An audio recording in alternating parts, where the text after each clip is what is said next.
सभी साथियों को प्यार भरा नमस्कार। जय हिंद। कैसे हैं आप सभी लोग? उम्मीद करता हूँ ठीक हैं, अच्छे हैं, मस्त और स्वस्थ हैं।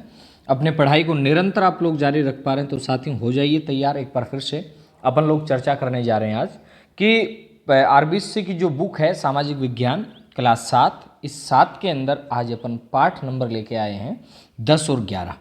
इससे पहले हैं कंटिन्यू अपन रोज़ के 2 पाठ करते हैं। कोई लंबा पाठ होगा तो उसको एक दिन एक कर लेंगे, लेकिन कंटिन्यू अपनी क्लासें चल रही हैं। तो आपसे विशेष निवेदन है कि आप अगर पहली बार ही विजिट कर रहे हैं तो आप चैनल को सब्सक्राइब कर लीजिएगा, और अगर आप रोज़ देखते हैं तो लाइक कर दीजिएगा और शेयर कर दीजिएगा। चलिए करते हैं शुरू इन प्रश्नों को। ये रीट का जो रण है ये हमें जीतना है। रीट के साथ साथ ये प्रश्न है, ये चाहे आपका पटवार है, चाहे एसआई है, चाहे कांस्टेबल है, यानी आरबीएससी की जो बुक है ना ये निचोड़ है एक प्रकार से, अपन यूँ कह सकते हैं। जीके को अगर मजबूत बनाना आपको तो इनको पढ़ना ही पड़ेगा। चलिए करते हैं शुरू। पहला प्रश्न है कि राज तरंगिणी में उल्लेखित सुगंधा, दीधा और कोटा क्या हैं? पहली बात तो देखिएगा साथियों कि राज तरंगिणी का जब उल्लेख आता है तो मैं यहां लिख देता हूं, लिखना उचित होगा कि राज तरंगिणी का जो लेखक था वो कौन था? कवि कल्हण था। अब ये जब सुगंधा, दीधा, कोटा, राज तरंगिणी की बात आ गई, जब कल्हण की बात आ गई, इसका मतलब ये तो निश्चित है कि ये सारी की सारी बातें कहाँ की जा रही हैं? ये सारी बातें की जा रही हैं जम्मू कश्मीर की। कहाँ की जा रही है भाई साहब? जम्मू कश्मीर की जा रही हैं। अब जम्मू कश्मीर की जा रही हैं तो क्या थी ये वैदिक कालीन महिलाएं थी, या कश्मीर पर शासन करने वाली महिलाएं रही हैं, या पर्यटन स्थलों के नाम है, या कोई नहीं? तो इसका सही जवाब जो होगा वो होगा कश्मीर पर शासन करने वाली महिलाएं हैं। इसका मतलब ये कहा जा रहा है कि प्राचीन काल के अंदर महिलाओं की स्थिति भारतीय समाज में अच्छी थी, तभी तो सुगंधा, दिद्धा और कोटा नाम की महिलाओं का उल्लेख मिलता है कि इन्होंने कश्मीर पर शासन किया था। और ये जानकारी हमें कौन सा ग्रंथ देता है? तो कल्हण देता है। बात जब वैदिक साहित्य वगैरह में करते हैं अपन तो लोपामुद्रा है, ये आपका लोपामुद्रा है, गार्गी है, मैत्रेयी है, ये बहुत सारे विदुषी महिलाएं हमें देखने को मिलती हैं। यहाँ पे बात आ रही है कि सुगंधा, दिद्धा, कोटा क्या है, तो आप कहेंगे कश्मीर पर शासन करने वाली महिलाएं ये हैं। उसके बाद अगले प्रश्न की ओर बढ़ते हैं। प्रश्न है अगला, क्या है देखिएगा, सती प्रथा के विरुद्ध अधिनियम बनवाने में, प्रश्न क्या कहा जा रहा है कि सती प्रथा के विरुद्ध अधिनियम बनवाने में किस व्यक्ति की अहम भूमिका रही है? यानी कौन सा व्यक्ति था जिसने सती प्रथा के विरुद्ध अधिनियम बनाने के अंदर अपनी भूमिका अहम निभाई? अब आप कहेंगे गुरुजी ईश्वर चंद्र विद्यासागर थे क्या? ना जी ना। ईश्वर चंद्र विद्यासागर का योगदान जिस काम में रहा है अब वो है विधवा विवाह जो था, इस विधवा विवाह को शुरू करवाने का श्रेय किसे दिया जाता है? ईश्वर चंद्र विद्यासागर। लोगों ने कहा कि आप प्रवचन खूब देते हैं लेकिन खुद इसके ऊपर कोई काम ही नहीं करते हैं, तो इन्होंने क्या किया, अपने पुत्र की शादी है ये किसी विधवा महिला से करवा दी। इसलिए ईश्वर चंद्र विद्यासागर वो व्यक्ति थे जिन्होंने विधवा विवाह के लिए ये बातें की। अब बात आती है स्वामी दयानंद सरस्वती की। तो स्वामी दयानंद सरस्वती ने क्या किया था? इन्होंने शव के ऊपर जोर दिया था। प्रश्न बनेगा कि स्वदेशी की बात करें चाहे अपन स्वराज की बात करें, इन सभी के ऊपर फोकस करने वाले व्यक्ति कौन थे? तो अपना उत्तर आएगा स्वामी दयानंद सरस्वती थे। और बात जब सती प्रथा की आती है तो सती प्रथा के विरुद्ध आवाज उठाने वाले व्यक्ति कौन थे? राजा राम मोहन राय थे। राजा राम मोहन राय के प्रयासों से ही 1829 ईस्वी में, कब की बातें हो रही है भाई साहब? 1829 ईस्वी के अंदर जो आपका विलियम बेंटिक था, इस विलियम बेंटिक के प्रयासों से, साथ के अंदर राजा राम मोहन राय के प्रयासों से सती प्रथा को रोकने के लिए एक अधिनियम बनाया जाता है।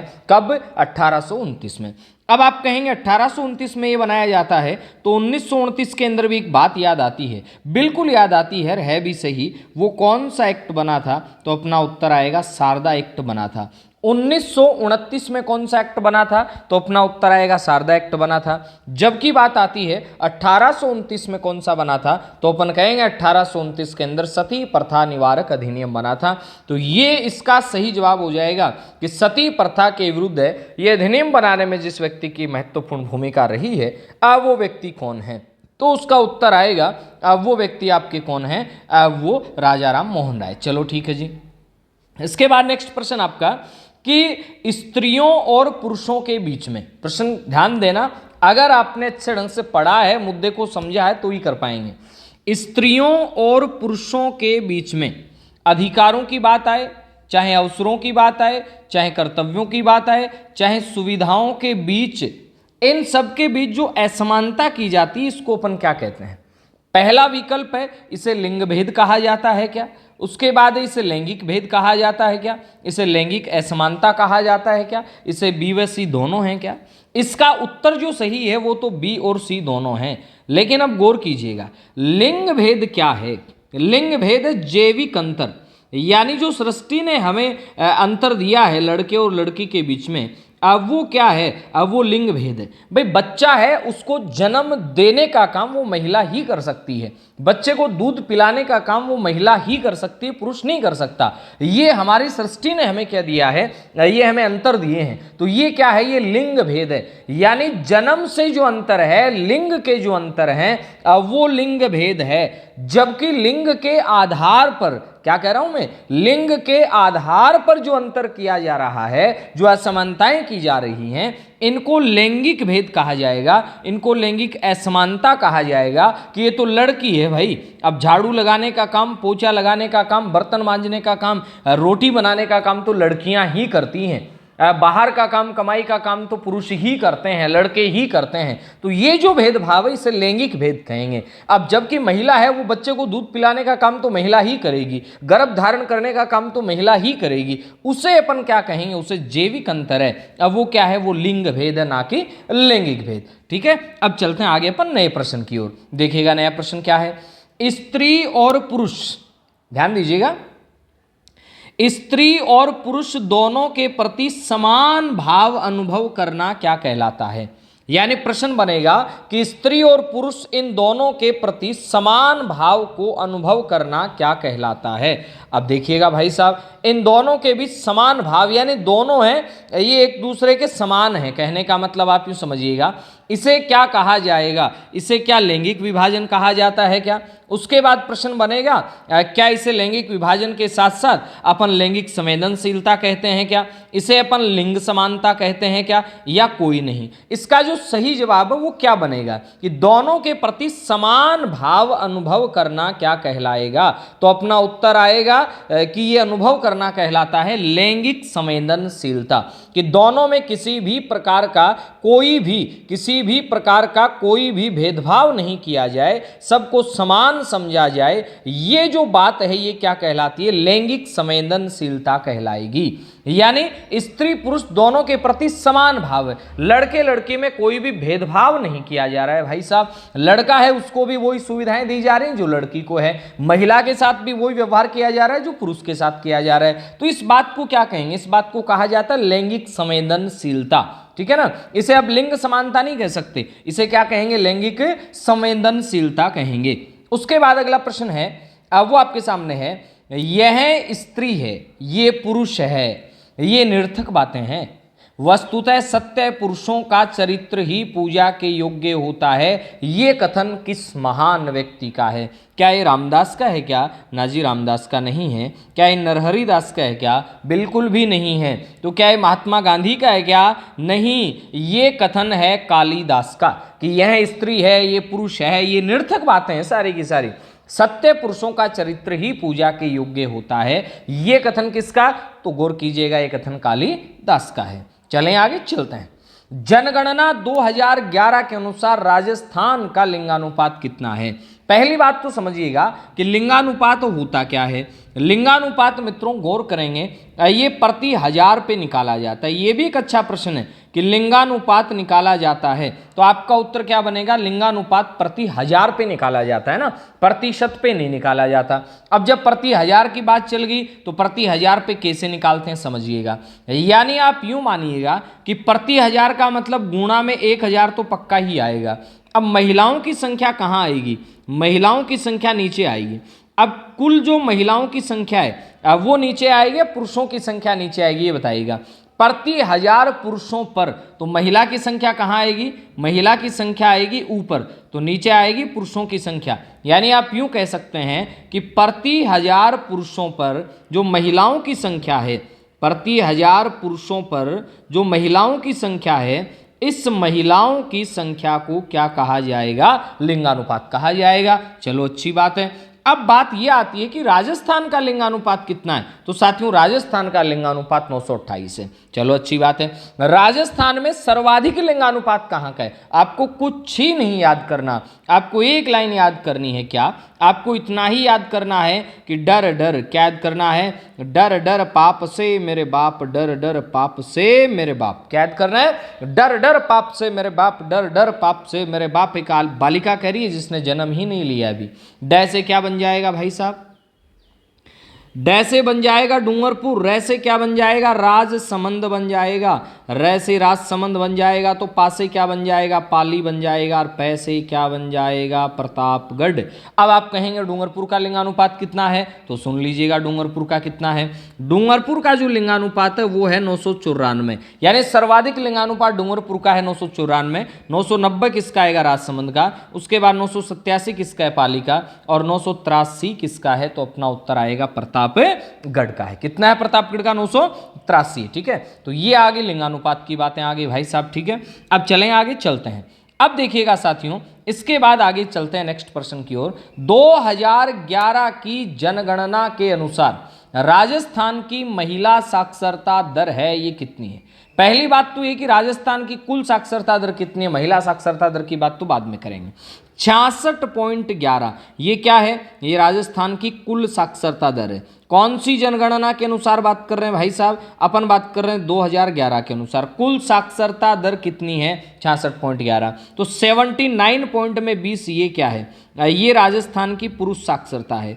अब बात करते हैं कि महिला साक्षरता कितनी है, तो इस प्रश्न का सही जवाब आएगा 52 पॉइंट में 10, यानी राजस्थान की कुल साक्षरता दर कितनी है, तो अपना उत्तर आएगा 66 है। बात करें पुरुष कितनी है, 79 है, महिला कितनी है, तो अपन कहेंगे 52.10 है। अब आपको पता है क्या कि कुल साक्षरता में सबसे अग्रणी जिला कौन सा है, कोटा है, जबकि सबसे कम साक्षरता कहाँ की है, जालोर की है। इसी प्रकार आपको याद रखना है पुरुष साक्षरता में सर्वाधिक नंबर पे कौन सा आता है, भाई सबसे आगे कौन सा आता है, झुंझुनू आता है, जबकि सबसे कम में कौन सा आता है, प्रतापगढ़ आता है पुरुष साक्षरता में।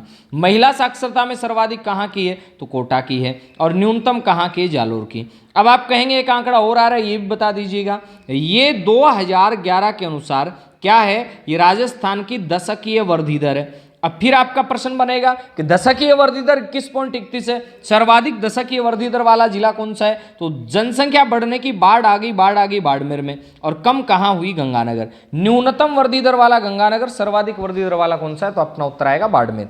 बाड़मेर सर्वाधिक वृद्धि दर वाला जिला है, जबकि गंगानगर सबसे कम वृद्धि दर वाला जिला है। इसके बाद चलते हैं अपन आगे नए प्रश्न की ओर। भारत में प्रथम महिला राज्यपाल के रूप में किस महिला को जाना जाता है, कि भारत के अंदर पहली जो महिला राज्यपाल रही वो कौन सी थी। अब आपके मन में तो एक ही प्रश्न आता है कि प्रतिभा पाटिल, नाजीना। क्या कमला बेनीवाल थी क्या, कमला बेनीवाल बिल्कुल भी नहीं थी। कमला बेनीवाल सुखवीर बेनीवाल की भुआ थी, और ये कमला बेनीवाल जो थी ये सुखवीर बेनीवाल की नहीं थी भैया ना, कमला बेनीवाल है राजस्थान की पहली महिला मंत्री। प्रश्न बनेगा कि राजस्थान के अंदर राजस्थान की बात कर रहा हूं, पहली महिला मंत्री, पहली जो महिला मंत्री रही वो कौन, तो अपना उत्तर आएगा राजस्थान में कमला बेनीवाल। गुरुजी यशोदा देवी भी पढ़ा है हमने, बिल्कुल आपने पढ़ा होगा। राजस्थान के अंदर जो पहली महिला विधायक जो रही हैं, अब वो कौन रही हैं, अब वो रही हैं यशोदा देवी। ये आंकड़ा भी कहाँ का है, ये भी राजस्थान का है। सुचेता कृपलानी, ये भारत की, यानी भारत में प्रथम जो महिला मुख्यमंत्री रही हैं, भारत में जो प्रथम महिला मुख्यमंत्री रही हैं, अब वो कौन है, तो आपका उत्तर बनेगा भारत के अंदर जो प्रथम महिला मुख्यमंत्री रही हैं, अब वो सुचेता कृपलानी है। तो इसका सही जवाब आ जाएगा सरोजिनी नायडू। सरोजिनी नायडू पहली महिला राज्यपाल थी, तो राजस्थान की पहली महिला राज्यपाल कौन, तो अपना उत्तर आएगा प्रतिभा पाटिल। सरोजिनी नायडू फिर किस राज्य की थी, यूपी की थी। सुचेता कृपलानी कहाँ की महिला मुख्यमंत्री रही, यूपी की थी। तो राजस्थान की पहली महिला मुख्यमंत्री कौन थी, वसुंधरा राजे सिंधिया थी। अब चलते हैं अगले प्रश्न की ओर कि बालक का पहला शिक्षक होता है, चार ऑप्शन है, परिवार होता है, विद्यालय होता है, मित्र होता है, या माता। तो बालक जो भी है वो कहाँ से सीखता है, वो सारी चीजें परिवार से तो सीखता है, लेकिन परिवार के अंदर उसे सबसे ज्यादा चीजें सिखाता कौन है, माता। तो बालक का प्रथम शिक्षक या शिक्षिका कौन है, तो आप कहेंगे माता है, इसको बालक का प्रथम शिक्षक माना जाता है। ठीक है, उसके बाद चलते हैं अगले प्रश्न की ओर कि राजस्थान का क्षेत्रफल कितना है। चार ऑप्शन आपके सामने हैं। 3,42,239 वर्ग किलोमीटर, 132 140 वर्ग किलोमीटर, 32 87 263 वर्ग किलोमीटर। अब देखिएगा भाई साहब, राजस्थान का क्षेत्रफल पूछा है तो ये क्षेत्रफल तो किसका है, ये क्षेत्रफल तो भारत का है। कितना है, 32,87,263 वर्ग किलोमीटर। अब भारत का क्षेत्रफल है तो भारत का क्षेत्रफल में अगर विश्व में स्थान आपसे पूछ लिया जाए कि भारत का क्षेत्रफल में विश्व में स्थान कौन सा है, तो साथियों आपका उत्तर आएगा 7वां है। फिर आपके मन में एक प्रश्न बनेगा, गुरुजी पहला किसका है, पहला तो रूस का है, उसके बाद दूसरा कनाडा है, चीन है, अमेरिका है, ब्राजील, ऑस्ट्रेलिया, फिर 7वें नंबर पे भारत आता है। 132 140 अगर यहाँ पे वर्ग किलोमीटर ना लिख के और वर्ग मील लिख देता तो ये राजस्थान का ही क्षेत्रफल था। तो सही जवाब इसका होगा 3,42,239 वर्ग किलोमीटर, ये राजस्थान का क्षेत्रफल है। चलो अच्छी बात है। अब राजस्थान का क्षेत्रफल भारत में कितने प्रतिशत भाग में आता है, 10 पॉइंट में 41%। तो राजस्थान में क्षेत्रफल में सबसे बड़ा जिला कौन सा है, जैसलमेर है, और सबसे छोटे जिले की बात करें तो कौन सा है, धौलपुर है। अब आप कहेंगे जैसलमेर राजस्थान के कुल क्षेत्रफल का 11 पॉइंट में 22% है भाई साहब, जबकि धौलपुर में 0 पॉइंट में 89 है। ठीक है, धौलपुर है वो राजस्थान के कुल क्षेत्रफल का 0 पॉइंट में 89% रखता है, जबकि जैसलमेर कितना रखता है, 11 पॉइंट में 22 रखता है। अब मैं आपसे ये पूछ लूं, धौलपुर से जैसलमेर कितना गुना बड़ा है, तो 12 पॉइंट में 66 गुना बड़ा है। कौन, जैसलमेर, किससे, धौलपुर से। ये एडिशनल इंफॉर्मेशन आपको और देगी। उम्मीद करता हूं आपको अच्छी लग रही है। अगर अच्छी लग रही क्लास तो लाइक कीजिएगा और अपने अधिक से अधिक साथियों तक इसको शेयर कर दीजिएगा। अगला प्रश्न फिर आपके सामने आ रहा है भाई साहब, निम्नलिखित में से असत्य कथन का चयन करना है। 4 चीजें यहां पे आ रही हैं। नंबर 1 पे क्या आ रहा है भाई साहब, नंबर 1 पे आ रहा है कि राजस्थान में साक्षरता के प्रतिशत में लगातार वृद्धि हो रही है। दूसरी बात क्या है, 1951 की तुलना में 2018 में 11 में 8 गुना साक्षरता बढ़ी है। ये बात भी ठीक है, ठीक है नहीं वो तो आप बताइएगा। निःशुल्क एवं अनिवार्य शिक्षा का अधिकार अधिनियम 8 से 14 वर्ष तक के बालिक बालिकाओं के लिए, और 1951 की तुलना में महिला साक्षरता लगभग 20 गुना बढ़ी है। देखिएगा पहले नंबर से चलते हैं। राजस्थान के साक्षरता में वृद्धि हो रही, बिल्कुल वृद्धि हो रही है, यानी चाहे कितना ही बढ़े बढ़ रही है, ये बात तो सही है। 1951 की तुलना में, इसका मतलब 1951 के अंदर कितनी थी, 1951 में लगभग जो साक्षरता थी वो 8% थी, जबकि 2011 में कितनी होगी, 66 पॉइंट में 11 है। तो ये इससे लगभग कितने गुना बढ़ गई, 8 गुना बढ़ गई। तो ये बात भी सही है। अब तीसरा कथन क्या है, निःशुल्क एवं अनिवार्य बाल शिक्षा का अधिकार अधिनियम, क्या ये 8 से 14 वर्ष तक के बच्चों के लिए, क्या नहीं, ये है 6 से लेके 14 वर्ष तक के बच्चों के लिए। तो इस प्रश्न का सही जवाब हो जाएगा सी, क्योंकि हमें गलत का चयन करना है, और ये बात बिल्कुल ही सही है। 1951 में महिलाओं की साक्षरता मात्र 2.5% हुआ करती थी, और आज 52 पॉइंट में 10 आ गई। तो लगभग कितने गुना बढ़ गई, 20 गुना बढ़ गई है। तो ये इसका सही जवाब हो जाएगा ऑप्शन नंबर सी। चलते हैं नए प्रश्न की ओर अपन। SIQE का विस्तारित रूप है। ये ऐसे प्रश्न है ना, आपको लग रहा होगा कि गुरुजी क्या बकवास से प्रश्न लेके आते हो, ये प्रश्न ही पेपर में आएंगे और फिर बैठे रहना कि काश हमने उस टाइम ये वीडियो देख लिए होते। अब काश काश करते रहना, है ना। जो देख रहे हैं वो तो बहुत अच्छी बात है, देख रहे हैं उनका तो सिलेक्शन होना ही होना है, और जो नहीं देख रहे हैं वो बाद में पछताएंगे, है ना, कि हमने ये किताबें पढ़ ली होती तो ठीक रहता। तो शेयर कर दीजिए अपने सभी साथियों तक आप लोग भी। SIQE का विस्तृत रूप क्या है। एस बोले तो state initiative for quality education है, या स्टेट इनिशिएटिव ऑफ क्वालिटी। ये ऑफ और फॉर का लफड़ा है ना, ये परेशान करेगा। State interface of quality education है, या state interface of quality education है। तो इसका सही जवाब फॉर याद रखना है, state initiative for quality education. यानी एक इनिशिएटिव किया गया था किसके लिए, गुणात्मक शिक्षा के लिए, गुणवत्ता युक्त शिक्षा के लिए, और उसको क्या नाम दिया गया, SIQE। तो SIQE का मतलब है state initiative for quality education. ठीक है, उसके बाद चलते हैं नए प्रश्न की ओर। नया प्रश्न आपके सामने स्क्रीन पे आ रहा है कि राजस्थान में जिला उद्योग केंद्र हैं कितने। ऑप्शन नंबर आ रहा है D 8 है क्या, ना जी, 8 जिला उद्योग केंद्र नहीं है, तो क्या है, 8 उपकेंद्र हैं। पहले उपकेंद्र कितने थे, पहले उपकेंद्र 7 थे, पहले उपकेंद्र कितने थे?